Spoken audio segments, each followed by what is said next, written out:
Ano-ano nga ba ang ginagawa ng ating mga kongresista? Sino kaya sila sa loob at labas ng Kamara? Paano kaya sila nagsisilbi sa publiko? Sa ating bagong segment, ating tunghayan ang kanilang paglilingkod, hindi lang sa Kamara, kundi pati sa kanilang distritong nasasakupan. Makakasama natin si Davao Oriental 2nd District Representative Chino Almario sa bagong episode ng Congress in Action. Panoorin po natin ito.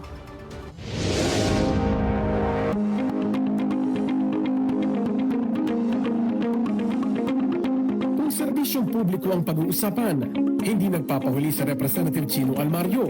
Hindi lang sa Kongreso, kundi lalo na sa ikalawang distrito ng Davao Oriental. Kitang-kita ito sa mga programang kanyang ibinababa sa lalawigan na layong paganahin at pagandahin ang buhay ng kanyang mga nasasakupan. Kabilang na dito ang pagkakaroon ng libreng practical driving exam, katuwang ang Land Transportation Office o LTO sa Mati City.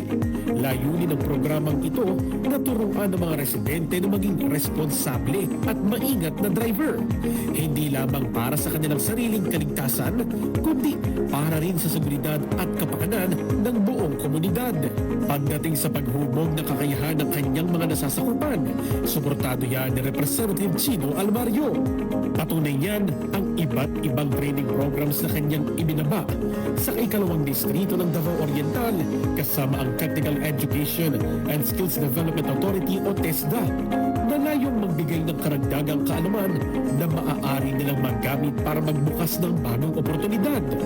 Isang advokasiyang humuhubog sa matibay na pundasyon at nagbibigay ng pag-asa sa maraming residente sa lalawigan. We don't just offer din kasi naman assistances through formal education. Sometimes, yun nga, if we talk about second chances din, we really try to get additional funding for TESDA para at least na magkakaroon din ng TESDA education. Makita namin na it works, the system works. So yun, palagi namin yun pinaprioritize din, palagi din namin yun, kumbaga, we always try to request for additional funding and kasi we see it working. Bukod sa edukasyon, binibigyang halaga rin ng mambabatas ang boses ng mga kabataan, lalo na ang mga kabataang leader sa kanyang distrito. Isang paraan ito ng paghuhubog ng susunod na henerasyon ng mga leader na may integridad at malasakit sa kapwa. The beauty about the youth kasi is you can mold them into their best potential. Some people, some youth, yung mga bata, hindi pa nila na-realize na napakalaking potential na nahahawak nila. But there are also some that are willing to take on the challenge. Mahilig ako interact sa mga youth, especially yung mga youth leaders that are trying to make a difference din. And I always challenge them. Samantala sa Kongreso, patuloy ang pagsusulong ng Representative Almario ng mga panukalang batas na layong palakasin ang iba't ibang sektor. Kabilang dito ang House Bill 1652 o ang Refund for Internet and Telecommunications Services Outages and Disruptions Act na nag-oobliga sa mga internet provider na magbigay ng otomatikong refund sa mga consumer na nakararanas ng serbisyong may aberya. Isa ito sa mga hakbang na isinusulong ng mambabatas pagdating sa pagpapalakas ng internet service sa bansa, lalo na't bahagi na ng pang-araw-araw na pamumuhay ng bawat Pilipino ang internet. Ilang mga panukalang batas din ang kanyang inihain na layong palakasin at suportahan ang sektor ng edukasyon ng mga kabataan. Isinusulong din niya ang House Bill 1653 o ang Magna Carta of the Out-of-School Youth na naglalayong bigyan ng proteksyon at suporta ang mga kabataang hindi nakapagpapatuloy ng pag-aaral. Kasama rin ang House Bills 396, 397 at 398 na naglalayong magtatag ng special education centers sa Davao Oriental upang matugunan ang pangangailangan ng mga batang may espesyal na pangangailangan, lalo na sa mga liblib na lugar. Sa sektor naman ng agrikultura, isinusulong niya ang Agriculture Information System Act o House Bill 1651. Layo nitong magtatag ng isang sistemang magiging gabay ng mga magsasaka sa tamang pagtatanim at pag-aani at nang sa gayon ay makaiwas sa pagkasayang ng produkto dahil sa oversupply.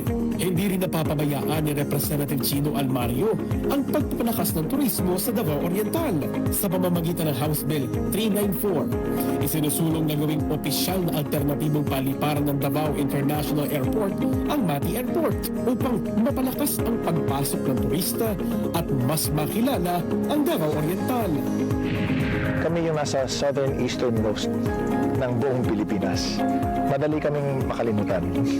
And really, when people ask, taga saan ako, Davao Oriental, the next obvious follow-up question would be, saan yan?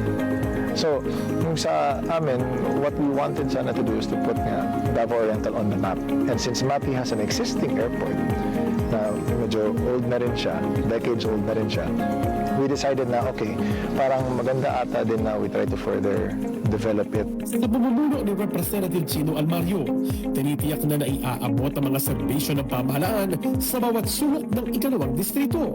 Isang malinaw na rason kung bakit malapit sa puso ng marami si Representative Almario. I'd always talk with different people. Ma-farmer ba yan? Ma-police ba yan? Ma-regional director ba yan? Ma-estudyante ba yan? And I'd always like to ask for what do they think they need para ma-improve yung state nila, quality of life nila, lugar nila. Kasi alam nila, they know me kasi na I always say, give me all kinds of feedback, kahit bad feedback pa yan. Because good or bad feedback, it's still feedback. It's still something that we can work on. Ang mga namumuno sa isang komunidad ay siyang nagsisilbing pundasyon ng matatag na kinabukasan ng kanilang mga nasasakupan. Ito ay ang kanilang mandato at sinumpaang tungkulin. At bilang isang leader, hindi lang natatapos ang kanilang trabaho sa pagbibigay ng utos. Isang patunay ang liderato ni Representative Chino Almario na ang mahalagang sangkap tungo sa mas matibay na komunidad ay ang matapat at may pusong handang maglingkod para sa lahat.